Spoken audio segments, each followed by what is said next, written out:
Hey, hey, hey, welcome to the Healthful Woman Podcast, the fastest growing podcast in women's health. Today's Monday, April 7th, 2025. Today and next week, I'm joined by Chani Turk. Chani is a midwife in Israel and a close friend of mine. Today, Chani and I are going to talk about her background, how she decided to move to Israel and pursue midwifery there, as well as the differences between midwifery in Israel and America. Chani is a delightful person, a great midwife, and a terrific podcast guests. And for those of you keeping score, Chani will be the third person from the great Ida Crown class of 1992 to be a guest on this podcast, joining such legends as Rivki Rosenzweig-Chudnoff, who joined me in 2021 to talk about pelvic floor physical therapy, and Sarah Scherbel, who joined me a few months ago to talk about her book, There Was Night and There Was Morning. If anybody from the class of 1992 is listening today, shout out to all you. Keep in touch.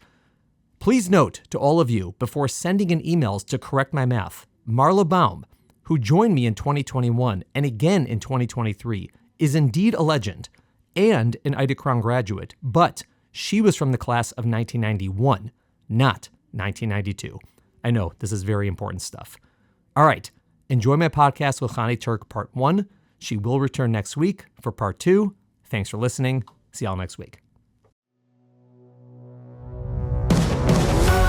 Welcome to today's episode of Healthful Woman, a podcast designed to explore topics in women's health at all stages of life. I'm your host, Dr. Nathan Fox, an OBGYN and maternal fetal medicine specialist practicing in New York City. At Healthful Woman, I speak with leaders in the field to help you learn more about women's health, pregnancy, and wellness. Chani, welcome to the podcast. This is a long time coming. I'm really happy you're here. Oh, thank you, Nady. I'm actually really, really happy to be here. I've become an avid listener of yours. So because before when we spoke, you would completely ignore me, but now that when we speak, you listen. Exactly. In high school, I never paid much attention to you. I think that is a fair statement. So I guess that's I probably said in my intro already, but you and I have known each other for, I guess now that's close to 40 years, give or take. I mean, a little bit less, but give or take. Give or take. It's a long freaking time to know somebody. Oh my God. Yeah. Went to high school together. It really is. And you're married to one of my close friends and you're my close friend. And we've been, friends for a very, very long time. And you are calling in, or I'm calling you from Israel. And so you are 7 hours ahead of me. You're ahead in the future. What's happening in the future? Yes. I can't tell you. Yeah. That would ruin everything, Nate. But I can give you a hint. I'm going to go to work soon. How does that sound? Fair. All right. That's. But really, no. I mean, we've spoken about this, and then I heard you on another podcast, and I said I'm like ashamed that I haven't had you on yet. But now that was the impetus for me to say, oh my God, I really have to do this. It's about time to talk about what's going on in Israel and about midwifery and about your life and about what you're doing and. It's just great. And so thank you. Thank you for taking the time to present yourself and what you're doing to our listeners. Thank you, Nate. Very looking forward to it. Excellent. So kind of give us a little sense of who is Chani Turk? Who are you? Like, what's your story? Where are you from? And how'd you make your way over to the Holy Land? So I'm born and raised in Chicago, grew up not far from you. From the age of 16, I always knew I wanted to be a nurse. I started volunteering at a hospital randomly, sort of like what to do on a Sunday, and fell in love with nursing. And so sort of lucky in that I never had to make that decision. What am I going to learn in college? A lot of medicine in your family. There is. My dad's a doctor. Uncles are doctors. My brother's a doctor. Yeah. And my sister's a nurse. So yes, lots of medicine. One sister sort of went off the family path and she became a teacher, but we don't talk about her. So horrible person. Teaching the youth. That's terrible. All right. Teaching the youngsters. So we like medicine in my family. Ask me if any of my kids are going into medicine and I can give you a resounding no. Yeah. However, so the genetics ended there. Pretty much after high school, I actually started college, did a year of prereqs for nursing, and then I took a year off and did my gap year in Israel, studying in a program for post-high school students. And I fell in love with the country that year. I knew that eventually I wanted to get here, raise my family here, valued it, appreciated it, loved it. Yeah, just walked away with really just wanting to get back. Almost, you could say, homesick to get back. It did take another about 10 years to made that happen. And in the meanwhile, I went to nursing school in Chicago, and I worked a bit in Chicago, got married, had a few kids, and married our common friend. Both of us had the same dream of wanting to get to Israel. I didn't even know that. I thought you kind of dragged Moshe there. That Moshe. You think I could drag him anywhere, Navy? I think the two of us are both equally stubborn. We both knew that we wanted to get here. And I think the year before we came, it was sort of like throwing it all on the table, like, okay, he's going to try this new thing and I'm going to work full time. And we're going to, at the end of the year, we're going to make a decision like Israel or not. And I literally, I remember the day, like his thing, the job he was trying to get to do, he was like, hung up the phone. He's like, okay, Chani, we're moving to Israel. And I was eating a sandwich at the kitchen table and I started crying, not because I didn't want to come here, but it was like that fear, like, okay, we're doing this, like it's happening. And that was a scary leap. And I think 6 weeks later we came. It was sort of, we knew it was going to maybe happen. So we had sort of planned it. And then once the decision was made, it was like, boom, Moshe got in an airplane. He found us an apartment to live in. And I moved in with my mom, with the kids. I was pregnant at the time.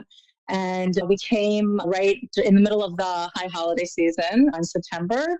And we came on Aliyah. We came to Israel, hosted by one of our other mutual friends, for one of the first holidays here. George hosted us that week.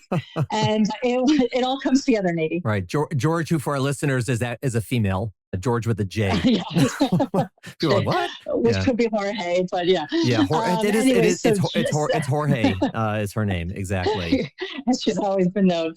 But anyway, so we just jumped right in and never really looked back. It was a hard move, but it was the right move. And we felt it from pretty much the moment we landed. Now, when you were working as a nurse in Chicago prior to moving, what sort of part of the hospital were you working in? What kind of nursing were you doing at the time? I was a little bit all over in the beginning. I took a job sort of in a general floor to get some background. And then it's the year before we came to Israel, I needed to work full time, and I knew I wanted to do something that I was going to enjoy. So I got a job at labor and delivery, and that's where I just really found what I love. It was hard. It was nights only, but I enjoyed it. I just loved it. I loved the practice of working with laboring women and the medical aspect of it. At the time, as a nurse in labor and delivery, you're not doing the deliveries yourself, but you're there with the women and you're with the doctors and you're just part of this team. And I just loved it. I loved my coworkers. I loved the unit. So that was sort of where I knew I wanted to be. And then when we came to Israel, I sort of thought that dream was in my pants. And then just also one more thing, just so our listeners know, tell us, what does Moshe do, right? You said he had this job and an opportunity, just to give a plug for what he does, because it's somewhat unique, is what I would say. Okay, so Moshe plugged for High Lifeline in New York City. So Moshe works for an organization called High Lifeline, which works for kids with cancer and other illnesses. They offer all sorts of support, volunteer, advice, and camp. There's camp in the summer, which is it's a big program. And so Moshe started a fundraiser for High Lifeline. He worked for them in Chicago a bit in a different aspect. And then when we moved to Israel, he started working for them in a fundraising program. It's called Team Lifeline, and it's a team that he put together. He put it together they run marathons and they raise money for the camp in the summer for Camp Simcha, it's called. And they have a couple of marathons a year, and they form these teams and they provide a whole weekend. And it's a hotel, and you're a team running, and you have your shirts and a lot of cheering, and I would say ruach, but I don't know how to say Spirit. Spirit, there you go. And so he does that, and that's a little bit of other stuff going on in the beginning, but that's really his full-time job now. Yeah, and he's as we speak, he's in Miami. They just did the Miami Marathon. I did that. You've done that. I know. I've done that. My kids have done it. It was it's amazing. It's just we're giving a little plug because if he's going to listen to this damn podcast, at least we should mention his name and what he does, so he doesn't feel totally left out. Oh, so all right. So getting back, so you go to Israel and you said you felt that dream of being on labor and delivery was behind you. Explain that. Why is that? Okay. So I'll tell you why. So I knew that I wanted to try to get my nursing license here, which I knew was possible because it's paperwork and it's your boards. Basically, you have to retake your boards. So I brought all the paperwork as much as I could think of, as much as I knew I had to bring. And of course, I didn't bring everything I needed, but that's a different story. But in terms of labor and delivery, I knew that to work in the labor and delivery unit in Israel, you have to be a midwife. They don't have nurses. It's midwives and doctors, and the midwives are really, they're the ones doing the delivery. They're the ones working with the patients. It's sort of a do-it-all kind of thing. And I mean, the doctors are an integral part of the unit also. We work hand in hand with them. But I didn't know at the time, I didn't think that I could be a midwife because I knew you had to go to school. And that to me was way beyond what I ever thought I could do. It's in Hebrew and it's a whole new culture and it's a whole new responsibility. And I knew I could be a nurse. I did not think I could ever be a midwife. Right. And just to explain the system in Israel. So in America, every hospital does a little bit differently, but in Israel, basically, in pretty much every hospital in the maternity ward, when you, as a laboring patient or getting induced patient or whatever it is, show up in labor, you are going to be cared for by one of the hospital's floor midwives. Staff midwives. Right. Staff midwives predominantly. I mean, they do your nursing, they do your midwifery, they do your delivery, they take care of you entirely. And then the doctors Correct. are available in case you got to bump it up for, they need a C-section or whatever it is. You work obviously in concert with them, but you're basically being cared for by midwives. So there just isn't a role of labor and delivery nurse. It just doesn't exist. Correct. Like I go in for a shift and I find out which, if I'm in triage or if I'm in the delivery room, if I'm in recovery, and then I get my patients. So if I'm in the delivery room, I get assigned to rooms 1, 2, 3. So I don't know these women. I've never met them. Sometimes I have if I worked in triage the day before, but for the most part, I don't know these women. And it's like, hi, my name is Chani. And I've done deliveries, 8 minutes after a woman gets into the room and she's ready to have her baby and I'll deliver her. And then after I'll be like, oh, hi, what's your name? Nice to meet you. It's so different and it works so well. I think that from the American standpoint, I know that I came pregnant and I had my baby here and I used a midwife. I just went into the hospital and I had him with whoever was on call. I don't remember her name, unfortunately, but not on call, but whoever was assigned to me. But I know that some people, when they come originally, they're a little bit nervous and they want to hire a private doctor, and you can do that. You can hire a private doctor and that doctor will come in to deliver you. But to be completely honest, the midwives do so many more deliveries than the doctors do. I think my record was 6 deliveries in one shift, and that was extreme. But, you're doing 1, 2, 3 deliveries in a shift and the doctors are there and they're giving the medicinal orders and they're there making sure that they go through each patient and they do rounds on every patient and they are there for the vacuum deliveries and for the C-sections and for anything complicated. But ultimately, we're the ones doing the deliveries themselves. So in terms of experience, actual hands-on deliveries, the midwives have a bit more experience than the doctors. So when you got to Israel, did you decide I'm going to work as a nurse? Did you decide to take some time?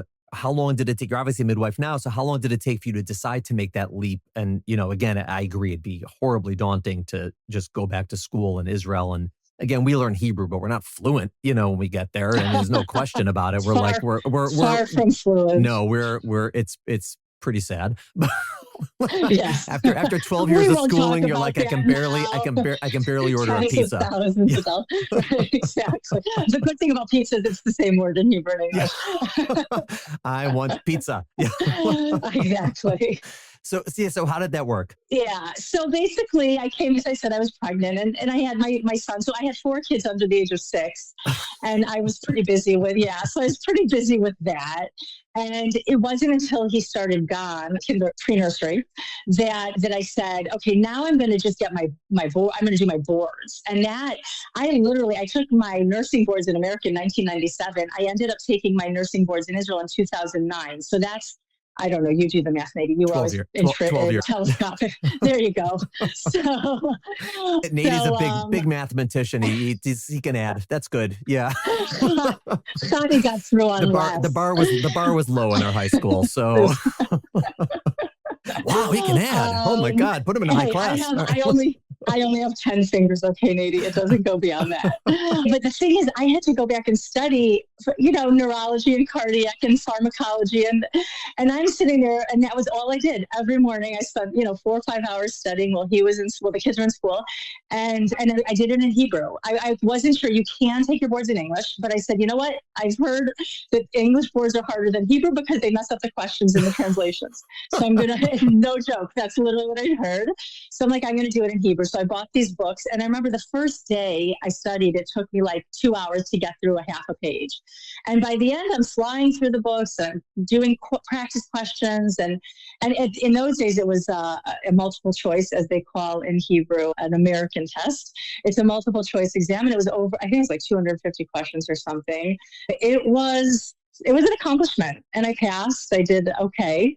And I got my nursing license, so that I was able to be a nurse. And you never have to do that again. Like, you don't have to renew your license. I know in America, I think you have to renew your license and you have to do those continuing education credits. You don't have to do that here. Like, my nursing license is mine till 120. Yeah. Exactly. What motivated you to do this? Was it because you wanted to work? Was it because, because you're like, I gotta work and was, let's put him on the spot. How supportive was Moshe of this endeavor? Watching you, break your teeth and studying, and this was, was he a good husband? I think excellent husband. No, he was. It's so funny because not only was he supportive, but the whole community. Like, people would see me walking around with my little index cards and be asking me questions, and I'd ask some of the doctors questions. And I think it became a community effort of Chani passing her boards. So it was great. Like, everybody took part, and I felt support by him. I felt support by everybody around me. It was challenging, but it was something that I enjoyed. I loved learning. I loved studying. I loved nursing. I loved the medical aspect of it. So for me, although it was hard, it was also enjoyable. So it wasn't like a bad thing. So it was definitely a family effort. Although midwifery was more of a family effort. We'll get to that. But the kids were little enough that they don't remember that. So you passed your boards, and then did you start working right away? Somewhat. I worked at a clinic. It was fine. It was a clinic. It was very transient. Nobody stayed there for a long time. It wasn't the same feeling of working in a hospital. I also did not feel confident with my Hebrew. I didn't feel confident with my skills. I sort of felt a little bit lost, and I wasn't happy there. So I gave it up. So I worked there for about 9 months, I think, or 10 months. And then that was that. And then I decided to have another baby. So I took some time off for our fifth child, and she's 6 years younger than our youngest. So that was a big gap. So there was, I don't exactly know what happened in there, but somewhere along the lines, I stopped working and I focused on the family and had her. And then again, same thing, had my baby.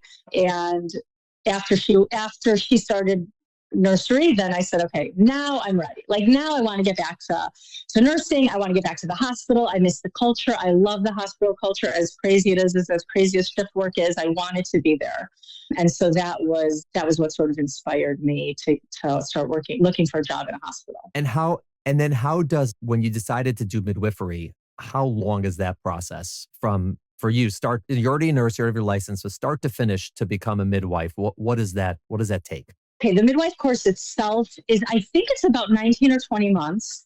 It is, gosh, I think it's like 300 class hours and 600 clinical hours. It's a lot.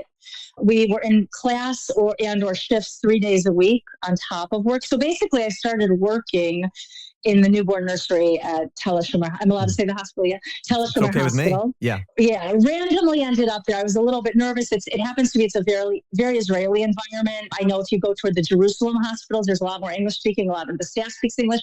I didn't get a job there. And so I had a connection. Somebody knew somebody in human resources at Tel Shomer. I got an interview. They hired me on the spot for the newborn nursery. And I took it because I wanted to be sort of in that field of women and babies. And I knew I couldn't be in the labor and delivery. Right. And that's a big hospital, right? It's huge. It's a campus. I think you've been there yourself. Yeah. My building is only women. Like, people will say to me, oh, where's, ear, nose, and throat? I'm like, I have no idea. Put it in ways. Like, it's a massive campus. I think, I don't even know how many, they always love to spout the numbers, but 18,000, something, 30,000 staff, something like that. How many a year? They'll be proud to say their numbers have gone up since the war. So we are at about, I think we're at about, let's say 900 a month. We were now before the war. Now after the war, we're at about 1,000 plus a month. That's a lot. I mean, just for context, that's twice the volume of the hospital I deliver at, give or take. Yeah. That's a lot. Yeah. It's a busy hospital. Yeah. Maternity wise. It's very busy. It's the third or fourth busiest in the country. And so, yeah, it's basically nonstop action. Also in the nursery. I mean, there were days when we had 70 babies in the nursery, It's like home. That's a lot of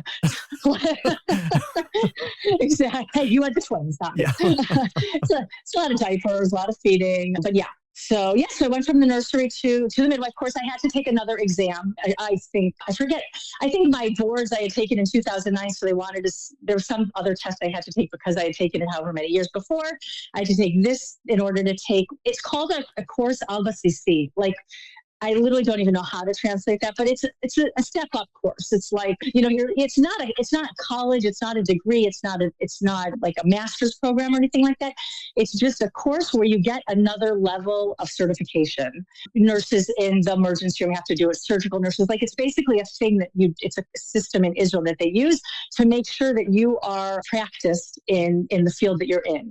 So in midwifery, so basically that's what it is. It happens to be, it's the longest course. As I said, it's almost 2 years. It was class, tests, a practical exam, a written exam. It was a very hard 20 months. I was not home a lot. To be completely honest, I suffered. My kids suffered. Moshe probably suffered. He's stoic, but it was a lot. It was a big toll on my kids. They were all sort of in the teenage years. It definitely took us a few years I'm not even exaggerating. It took us a few years to recover from that. So it was not easy, but it was worth it. And I just kept telling myself that. I said, this is my goal. This is what I want to do. And I know this is going to make me happy at the end of the day.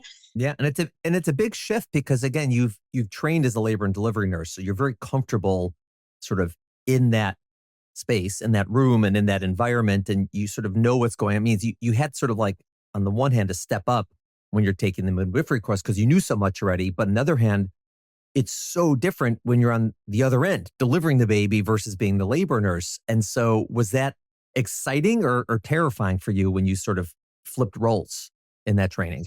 It's so funny because somebody recently asked me if I remember my first delivery.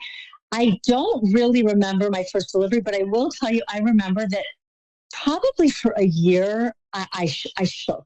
During, now obviously not dangerously, but I get, butterflies in my stomach. Hope we can hold on to the baby. But no, I remember my hands shaking and taking deep breaths and like, okay, you could do this. And my stomach sort of getting all nervous and in knots for a long time.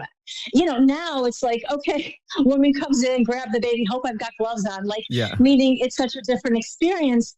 And then it was just so, am I doing everything right? And so many things to remember. And as a midwife here, you are doing everything. Like you're doing the delivery, then the baby's born, you're putting the baby on mom, you're clamping the cord, you're cutting the cord, you're taking blood work from the cord if you need to. And then you're making sure mom's okay and that the placenta's coming out and she gets her Pitocin afterwards and that she's not bleeding. And if she is, you give her more meds and her blood pressure and fluids. And so obviously you can call for help and you can press the red button if you need to, and making sure baby's okay. And you're giving the APGAR and like all these things that are on you. And for the most part, you're doing it alone, which I always say, everyone says, wait, is there going to be a doctor in the room or somebody else in the room? And I said, no, an ideal delivery is me, mom, husband or family and baby. Like that's the ideal delivery, but it's a lot. And it takes years to really get used to it. And obviously you're, constantly learning and constantly, finding new ways or different or improving or, so yes, it's a learning process, but that beginning, that was a lot. Yeah. I wasn't thinking, is there a doctor in the room? I'm thinking, wait a second, you don't have a nurse with you? You have to do all this yourself? My God, we would forget to do everything, the doctors. Yeah. Well, that's why we're there with you, Nady, when we were nurses. The nurses are there with you to guide you through. Yeah. In this country, you don't want to be left just to doctors or bad things happen. It's you need a team. We're team based here. Wow. Oh, Nady, I put my life in your hands and you know it. But yeah, so it's it's a lot, and you do get used to it, and you set up beforehand, hopefully, and you realize that everything sort of works. Like, I don't know how, but it just sort of works, and being calm is a big part of that. I passed out on my first delivery. I remember that as an intern. Did you really? So now, it wasn't my first delivery I've ever been at, because you're at them when you're a med student, but the first delivery that I was the person in charge. Yep. Passed out. No. Wait, was baby in or out? Where was baby? Like, what point did you pass out? Well, as you may imagine, I don't remember all the details because I was passed out, but I do know, I remember I had done, when I started my internship, so we started in July, and back then, part of your internship in OBGYN is you had to do a rotation in internal medicine, and I think they stopped doing that, but I'd spent 2 months on medicine, so it's now like September, and I'm taking my first, and I'm on like oncology or something, like GYN oncology, so I'm just taking my first shift on labor and delivery for like a Sunday or a Saturday, like a weekend call. I hadn't been any part of any deliveries. I hadn't done any OB yet in my residency. I'd just done medicine. So I'm like, is there like an elderly man who needs a Foley? Like, I could do that, like it was like, I had nothing to do with OB. So I come in, and we're just fine. And like, again, I'd seen deliveries, and, I read about them, and there was someone with me. There was the chief was with me. I wasn't alone, but you get dressed up. I'm wearing like the boots and the gown and the hat, the whole gown, and it's, and it's September. Outfit. So it's probably 142 degrees, in the room, and I'm sweating and I'm hot. And I hadn't eaten, and I'm like, whoa, I'm going down. And so the chief took over, and I went and sat in the dad chair, the one that lies down. The guy's like, dude, have my chair. So he stood up, and I'm there in all my gear, lying there, passed out. They're doing the delivery. And God, thank God, this is before iPhones and TikTok, because that would have gone viral. Here's my doctor passed out. Not since then. I'm on a good streak. That was the last time I passed out at a birth. First and last. Good to know. Good to know. I've told that story before. So you're practicing as a midwife, and what does that mean for you schedule-wise? Like, you said you do shift work. So you don't have your own patients. You go. So does that mean like 2 shifts a week, 10 shifts a week, like nights, days? How is it working when you're starting out in this career in Israel? So basically all midwives are shift work, and unless you work for the clinic, not in a hospital. But if you're a hospital-based midwife, you do shift work, and it's not like in America where I was only mornings or I was only nights, or I guess now it's 12-hour shifts in America. But so here it's 8-hour shifts, and you could be put on any shift. So I could work one day a morning shift. Tonight I'm working 7 p.m. to 3 a.m. Like, that's the sort of intermediate shift to, increase staff for those busy hours. And then, or you can work nights. Some people, if you request to work only nights, they'll gladly give you only nights. But it's very hard to get only mornings or only evenings. You have to put in your share of nights. I personally am part-time, so I work 3 shifts a week, although it never feels like that, because they're always, somebody calls in sick, and then you add a shift, and then you're working, this and that. Sometimes I go in and deliver people I know, which is really amazing, to deliver the girls in the neighborhood that I've watched grow up. That's extraordinarily special. So I feel like there's days I'm in the hospital. There's weeks I'm in the hospital, 5 times a week, 24, 48 hours at a time. But officially, I'm 3 shifts a week, and it could be any shift. Right. It could be starts at 3 a.m. Holidays. No. So we go, it's 11 to 7, 11 a.m. to 7 p.m., and then 7 p.m. to 3 a.m. Then from 3 to 11, they're down 1 midwife. But it's just add. God, Nady, I'm sorry. Lagdir kochot. I don't know how you would say that. Like, to add, I don't know, like to reinforce your staff numbers. That's because those are the busier hours. Does anyone show up at 3 a.m. to start their shift? No. They're all working from earlier. I leave at 3. Yeah, meaning there's the 11 to 7 shift. So that's most of the staff is 11 to 7. I'm just at a bonus from 11 to 3 that you've got an extra person there for half the night shift. Got it. Oh, I understand. Okay. Yeah, I actually like this shift. It's a good shift because you sort of get a little bit of a night's sleep in there. So it's sort of nice. And getting to drive home at 3 a.m. must be the only time when you can do without traffic. It's fun stuff. You know what? It's Israel. There's always traffic. Amazing. So here's what I'd like to do. We're going to pause here, and we're going to pick up next week with part 2, because I want to ask you about how everything changed a year and change ago in October 7th. And so we're going to pick that up next week with part 2 of the podcast. So for our listeners, we'll see you next week. Chani, you stay right here, because I'm going to see you in 4 seconds. Sounds good. Thank you for listening to the Healthful Woman Podcast. To learn more about our podcast, please visit our website at www.healthfulwoman.com. That's HEALTHFULWOMAN.com. If you have any questions about this podcast or any other topic you would like us to address, please feel free to email us at hw@healthfulwoman.com. Have a great day. The information discussed in Healthful Woman is intended for educational uses only and does not replace medical care from your physician. Healthful Woman is meant to expand your knowledge of women's health and does not replace ongoing care from your regular physician or gynecologist. We encourage you to speak with your doctor about specific diagnoses and treatment options for an effective treatment plan.